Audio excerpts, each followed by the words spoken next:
Ja jums vajag pēc iespējas mazāk izmēra starpzavu ūdens irigātoru, tad noteikti nekas nepārspēs šo te modeli.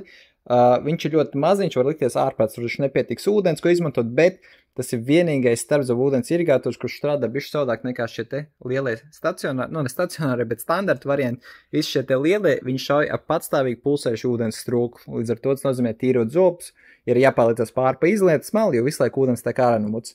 Šis te strādā bišķi savādāk.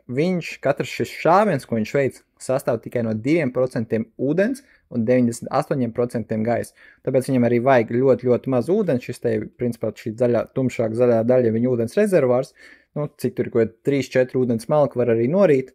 Un reku šeit viņam attais vāciņu, ielai iekšā ūdeni, reku apakšā noņemot šo te silikona aizsardziņu, tur ir pat taisno USB-C lādētājs, kā mobiliem telefonam, un šo te uzgali var noņemt nost, un reku iemest iekšā ūdens tvertnē, aiztaisīt ciet, un tad viņš paliek pavisam maziņš kompakts, un viegli ņemams līdzi ceļojumos, un var dabūt šādā te zaļā krāsā, ir rekur arī balts ar pelēku, un šāds te irigators maksā 56 eiro, bet jūs jau zinat, ievadīsiet atlaižu kodu silti, būs papildus 5% atlaide.